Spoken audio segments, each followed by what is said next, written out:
Hello, Authority Gap listeners, and welcome to the Authority Gap podcast, the AI-hosted companion series for consulting firm founders and B2B expert-led service firms that want to become easier for buyers to understand, trust, recommend, and choose. In this episode, we're looking at how buyers categorize a firm in seconds through the experience of Company a digital transformation consulting firm. And here's the question. How can a firm develop stronger ideas, credible intellectual property, and thousands of LinkedIn connections, yet still remain difficult for buyers to place and buy? So to kick off this deep dive, I want you to imagine packing an entire convention center with, 2,500 highly qualified enterprise prospects. Oh, wow. That's a lot of people. Right. I mean, they've all raised their hands. They've agreed to connect with you. You step up to the podium. You deliver your firm's brand new, highly polished thought leadership. And you just walk out of that convention center with absolutely zero leads. Nothing at all. Nothing. The phone just does not ring.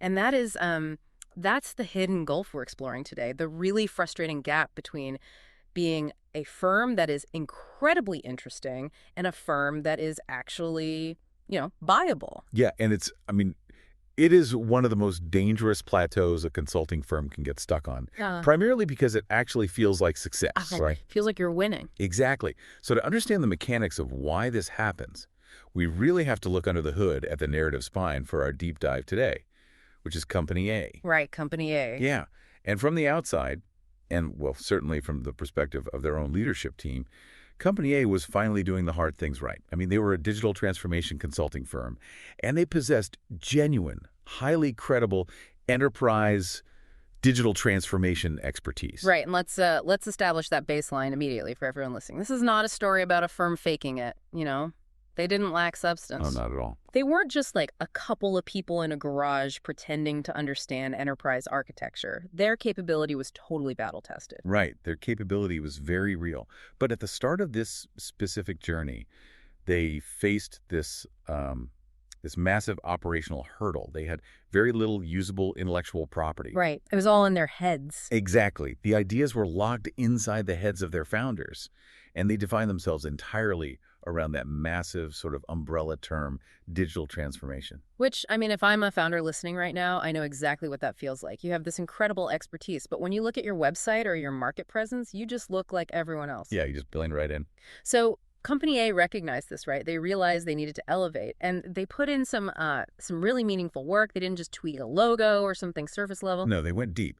They spent months extracting their unique point of view. Yeah, and they created this really heavy-hitting white paper. It was specifically on the 10 biggest digital transformation mistakes. Which is a great topic, by the way, very actionable. Oh, totally. And they developed genuine thought leadership. They built out a complete brand book, and, they established a really consistent authority rhythm in the market. And we really should be fair to Company A here, because those steps, they produced a dramatically better firm profile. Right. It wasn't wasted effort. Not at all.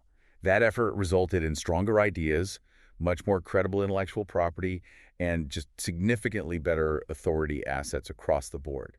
They successfully elevated their foundation. So it's like a partial progress kind of thing. Exactly. This was partial progress. It was absolutely not a failure of marketing execution. But, partial progress can be a huge trap. To bring this into the B2B reality, it's kind of like a restaurant with a world-class chef that finally, prints a beautiful menu, takes professional photos of the food, and puts a sign on the door. Right. They're doing all the right things to showcase the substance. Exactly. The food is incredible. The menu looks premium. But if the sign on the door just says food, nobody knows what kind of restaurant it is. That analogy hits the underlying issue perfectly, I think. The substance, the expertise was always there. The packaging or the authority assets improved dramatically. But the label was still wrong. Right. A core, unresolved problem remained. And digital transformation remained just way too broad of a label to connect the firm with one specific high-value buyer problem. So they got all dressed up with nowhere to go, basically. Pretty much. The firm became more interesting without becoming easier to buy. Okay, I love that phrase. They became more interesting without becoming easier to buy. Which, that brings us to the metrics, right? The actual collision with the market. Right. This is where it gets really interesting. Yeah, because once Company A had this beautiful new white paper on those 10 biggest mistakes and the polished brand book and their extracted point of view. They took it all out into the wild, and the numbers they saw initially created this really blinding illusion of momentum. Because the activity trap is a very, very real phenomenon. So let's look at the approved facts from their campaign window. Company A sent out roughly 10,000 LinkedIn connection requests to their market. Okay, wait, I want to stop and put myself in the shoes of the leadership team looking at that dashboard. Because out of those 10,000 requests, they produced about 2,500 accepted connections. That's right, 2,500. If I am running that firm, I am looking at a 25% acceptance rate, and I am popping champagne. Oh, absolutely. Because that feels like a massive, undeniable win. I've essentially just filled a conference hall with target prospects who actively clicked accept. I mean, doesn't that prove the market liked what they thought? Well, it proves the market found the signal professional enough to warrant a click. But we really have to separate social friction from commercial friction here. Okay, unpack that. Social versus commercial friction. Yeah, so accepting a LinkedIn connection requires almost zero professional risk, right? It's just a polite nod across a room. Right. Just clicking a button. Exactly. But the harsh reality of those campaign metrics is this. Despite generating 2,500 accepted connections, Company A generated absolutely no meaningful leads in that comparison window. None. Wow. Zero. Zero.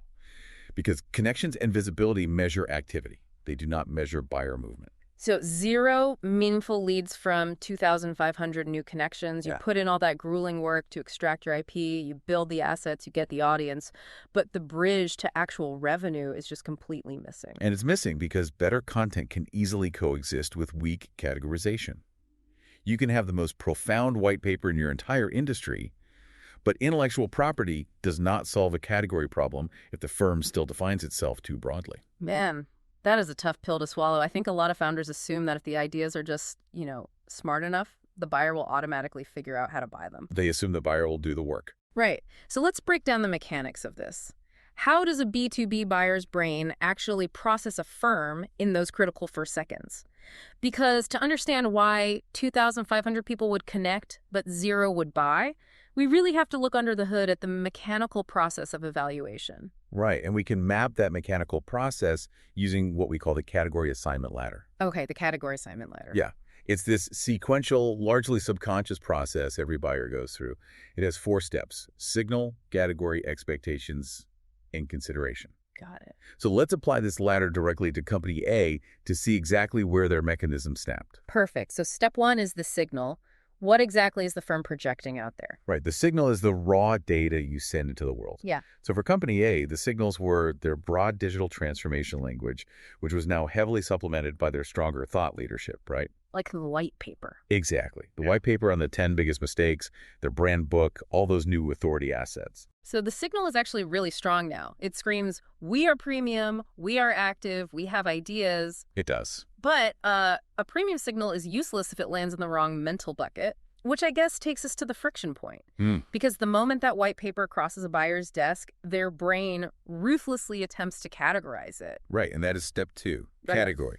The buyer's brain receives the premium signal and immediately tries to file the firm away in a specific mental drawer. Okay. But despite those strong signals, Company A's broad label of digital transformation completely failed to connect the firm with one specific high-value problem in the buyer's mind. So it's kind of the equivalent of standing in Times Square and handing out this beautifully designed, premium business card that just says, I solve business problems. Yes, that's exactly it. Everyone takes it because it looks nice, the signal is great, but your phone never rings because nobody actually knows what you specialize in.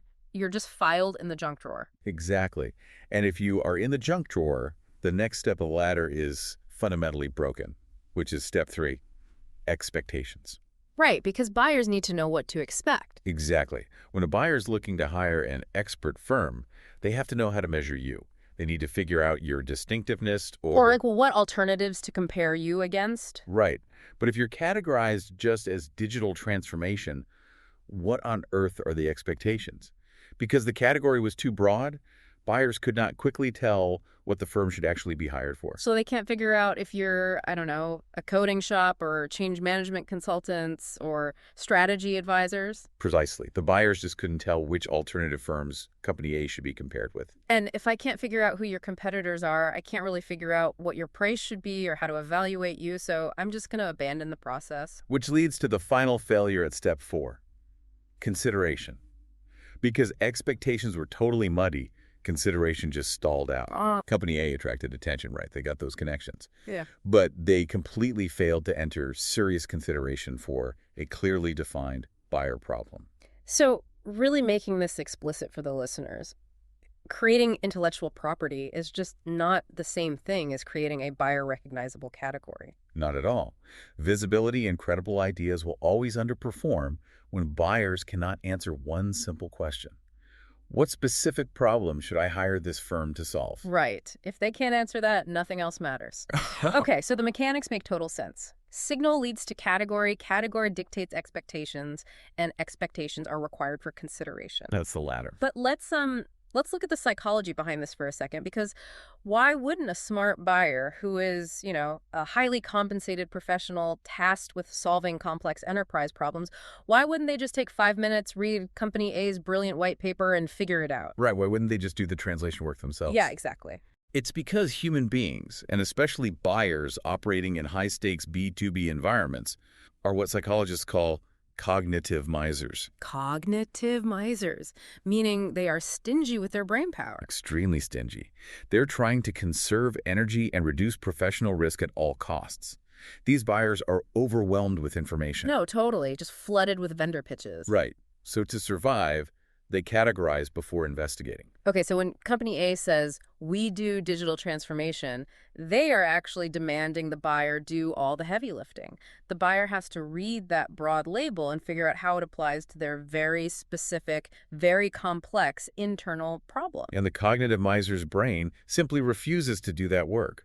Rushed buyers simply will not do that translation work for you, which leads to this really counterintuitive truth. Yeah. Broad categories actually conceal expertise rather than highlighting it. Wow. Broad categories conceal expertise. Yes. Intellectual property only creates authority when it is directly connected to a recognizable buyer problem. Okay, but I have to ask a strategic pushback question here, because I know every founder listening is thinking this right now. If I am the founder of Company A, doesn't narrowing my category mean I'm going to lose out on clients who might need my broader digital transformation skills? Oh, the fear of the small box. Exactly. Why would I want to put myself in a smaller box and restrict my revenue potential? It's a very common fear. But the goal here isn't to restrict your capabilities.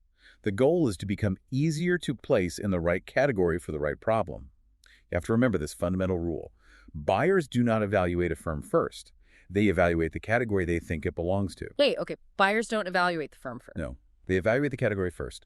Broad categories force the buyer to do all that heavy lifting to translate your raw expertise into their context. And if they can't do it instantly, they move on. Right. They just put you in the generic bucket. Exactly.